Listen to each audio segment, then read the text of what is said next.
Hey, you guys, I am back again. Yes, I am. Spirit, I've been getting like so many downloads lately. I really have. And there's so many messages that I want to share with you guys. And, today look, we getting two in a day. Hey, it could be three. It could be three. But yeah, I just came out of a store, and I think I've mentioned this in a couple of videos, you guys, that I am a fool for a beautiful notebook, and I just got this one right here. And I thought it was so cute, Walk in Faith. And then each page, you guys, has like Bible verses and, awesome. He heals the brokenhearted and bandages their wounds. See, and then there's a Bible verse to help bring that thought full circle. Grow in grace. Amen. Yeah. But for once, I actually bought a silly notebook. This is so adorable. It is not for the twins, you guys. It's for me. Yes, it is. Yes, it is, you guys. But yeah, it's going to be non-facial. For those of you who didn't see my last upload, I did recently put up an upload. Please check that out, you guys. Maybe some content, that could benefit you on your journey. All right. And basically that video is talking about how, at the end of the relationship and your back is to the wall and you have to cut them off, people are going to see a different version of you at that point. Not distraught, not irrational, not all over the place, and not even angry, but just detached from that situation. And to some people, that may seem like you did a 180, but they haven't been behind closed doors and they don't know what you've been going through with that person. So I just basically made a video to help people, comfort them through that stage, and to definitely advise them, look, this is not the time to be worried about what folk gotta say, okay? Because people are always gonna have opinions, you guys. But let's talk about this video right here, you guys. I want to talk about false starts and why some people seem to suffer more, when it comes to these toxic relationships and with a narcissist. I mean, everyone's feeling some type of pain usually, you know what I mean? But the degree to the pain is going to have some different factors, of course. And of course, depending on how long you stay in it. But I really meditated on it, you guys, to think about, some deeper reasons of why some are having to suffer more than others in these relationships. And you know what Spirit told me? He said God is allowing those people to have, more betrayals and more heartache, and basically challenges to get them to focus on themselves. To get them to focus on themselves. Because if you think about it, when we go to the hospital, what are we trying to focus on? The patient, the person that is hurt, severely hurt.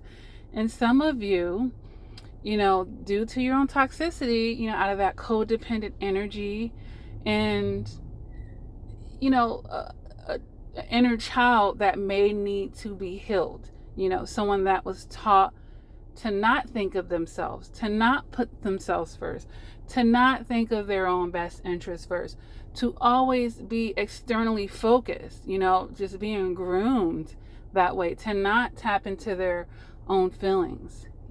Things like this happen, and sometimes from childhood. So then it's engraved in the person. So pain is supposed to be something that gets your attention, not something that makes you numb, not something, it has to get your attention at some point. So, God will allow the volume to be turned up, honey, because it's like, okay, this isn't enough. And this, can be applied whether you're with a narcissist or not. If you're just in a toxic situation with a person that's not serving your highest interest, or that's no longer supposed to be on your path and your journey, God is going to allow this friction to happen, because it was going to happen anyway. Because like I just said, they're not supposed to be with you anymore. It's not equally yoked anymore. It's not That's not the way that you need to be going. So the best way for that to happen is for you to have these challenges, for it to be an uphill battle. And I don't know where it is in society, especially in the urban community, where this, struggle of and this concept of, just being with someone through all of the shenanigans, all of the utmost disrespect, and that making you loyal and down. You know what I'm saying? But what it really does is sets you up to suffer more. To suffer more, because what you're encountering is a person that's not ready, in essence. And that's the difference between women who end up in successful, healthy relationship, women or men, okay? And women or men who don't, is getting a person when they're actually ready, not when they are coming off as a project. They're not quite there yet. They haven't found themselves yet. It's not up to you, empaths and people with a lot of empathy and sympathy for others, and that has like this caregiver, super duper energy, energy behind them, where they like to take care of, or they've been groomed as a caregiver from a child.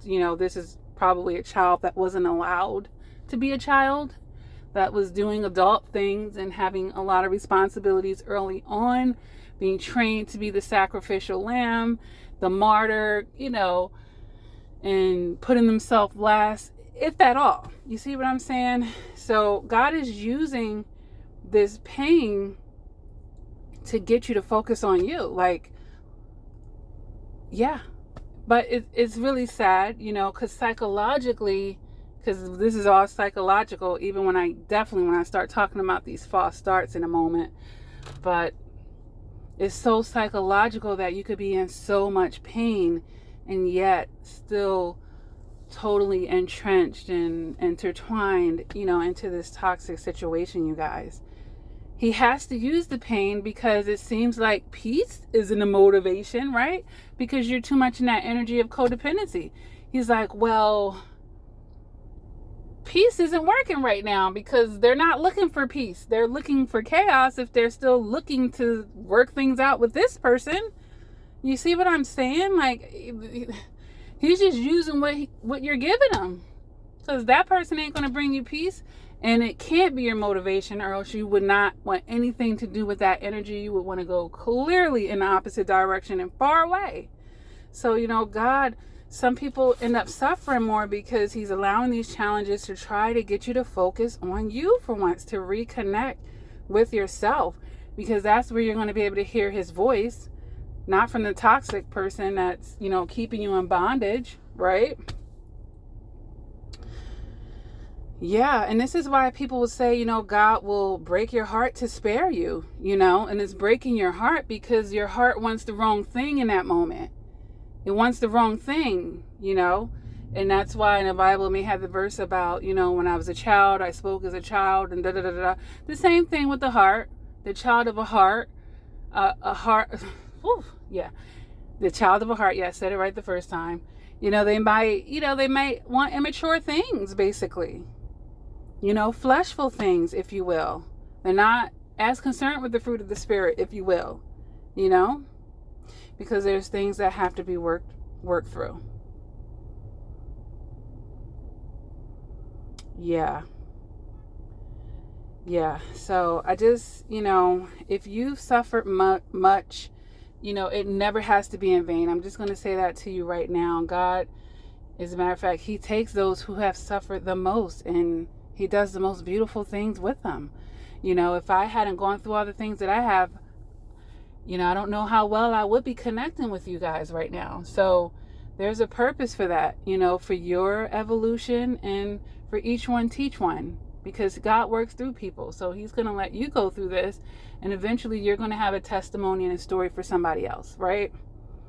So it's not all in vain. It's not for you to hold your head down, oh, woe is me, because honestly, I've followed and studied so many successful people, and it's like the more you have suffered, the bigger of a reward God has for you. Now, that in no means that you need to be placing yourself knowingly into these situations. You know, everybody has their journey and their course. Move on and elevate and get promoted. You know, get on a different vibration as soon as you know how to, honey. But all I'm saying, for what all that you have already done out of the pureness of your heart, out of not knowing any better, God's seen it all. He felt every tear with you, just like the footprints in the sand. He was carrying you. That's why you're still here today. That's why you are a survivor. But he wants you to be thriving, you guys. And some people have to suffer more than others because, you know, it's that much more entrenched in them. It's that much more engraved in them. They may be a little bit more stubborn about, you know, and resistance to the change, if you will.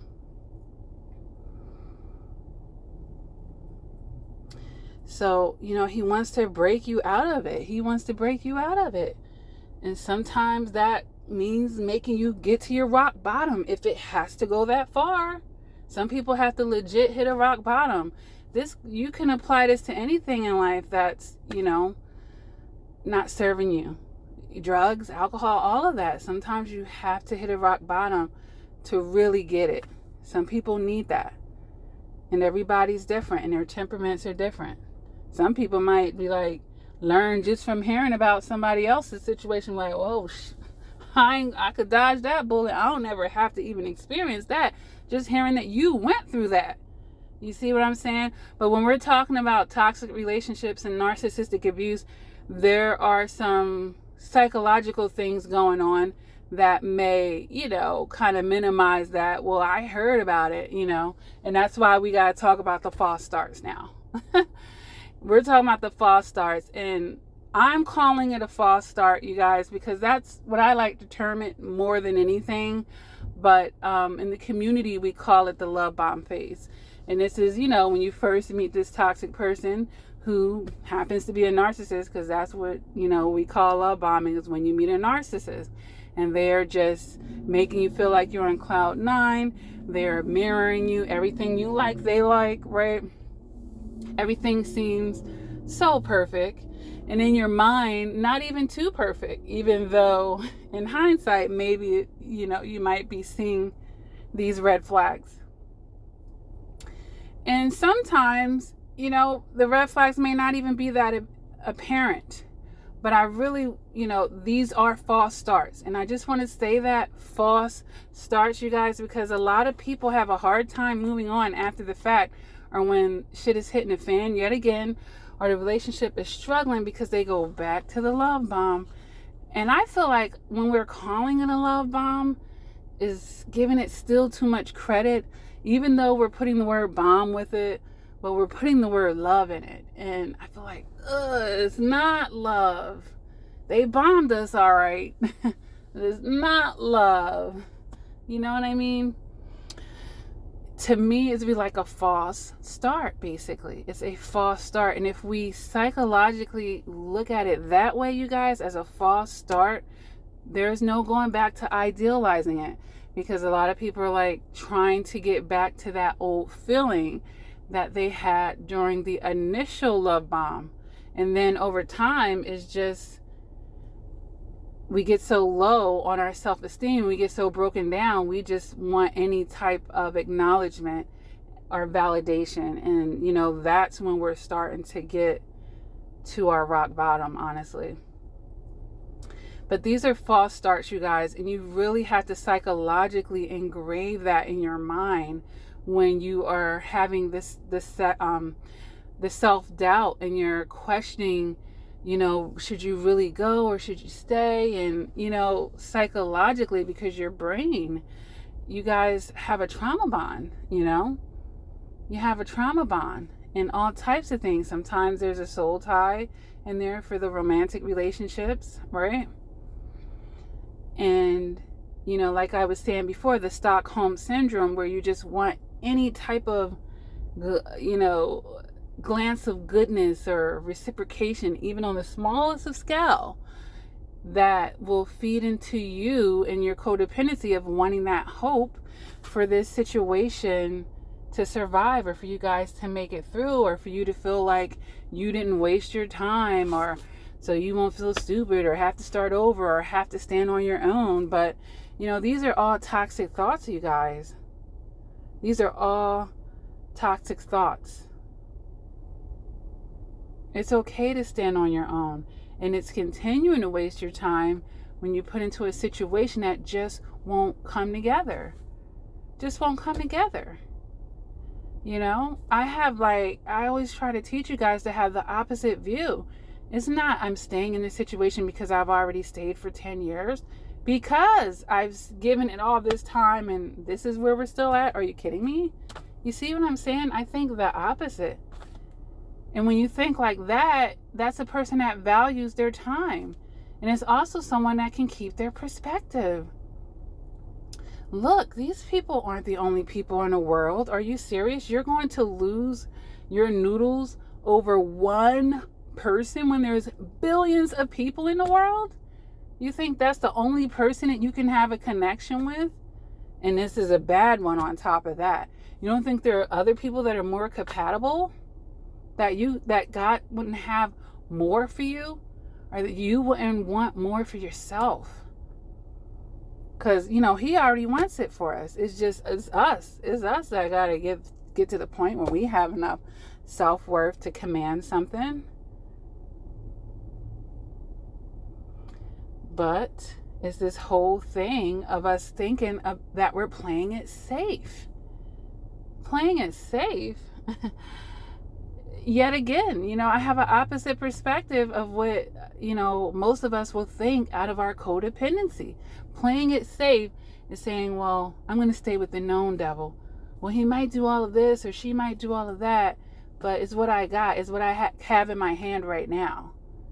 Even though it's breaking me down, it's hurting me, it's abusing me, I'm playing it safe. At least I still have a ring on my finger.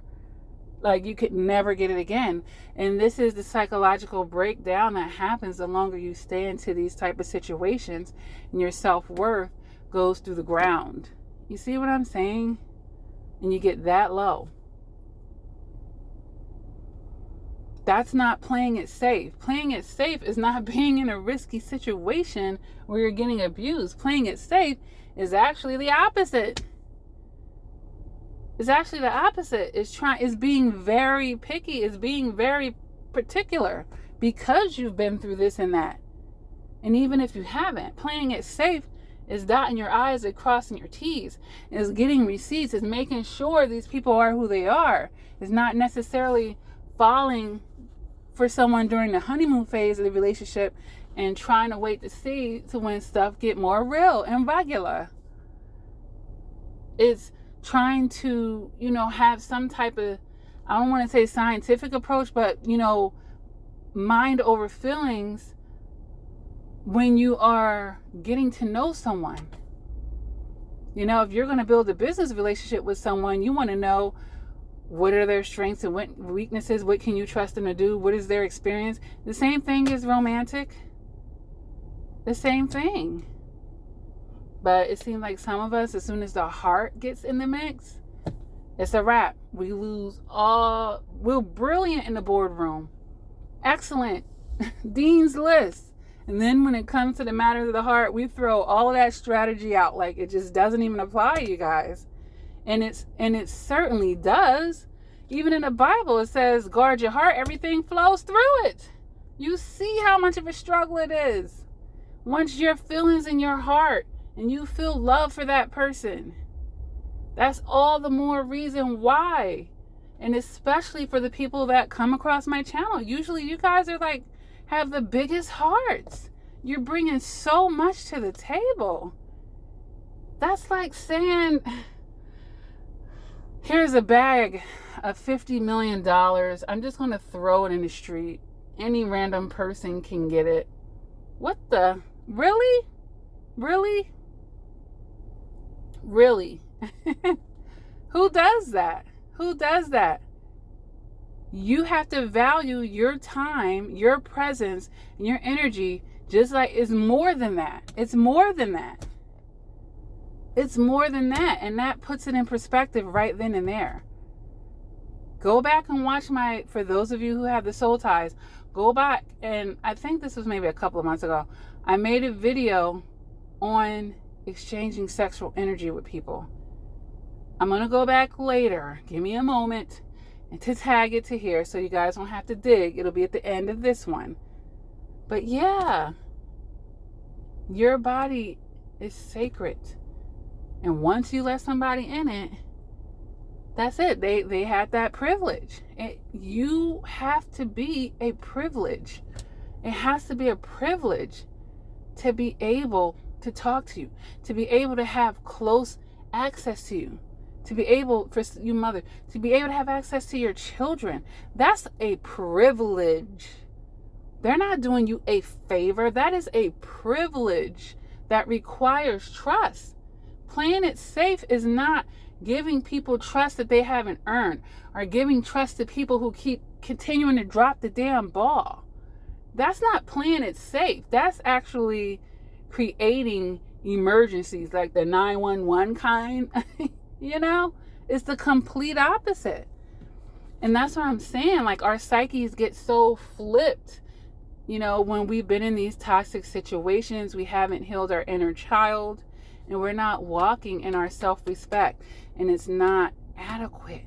It's not adequate. We're not filling our own cups, may not even know how to. So yeah, you guys, I hope, I don't want this to get too long, over 25 minutes, it's going to take forever to upload. But yeah, you guys, some people, I'm just recapping here, some people have to suffer more because God is giving these challenges to try to get you to focus on you. If you're suffering that much, shouldn't you be able to get your attention by then? Like, he's like, whoa, like, really?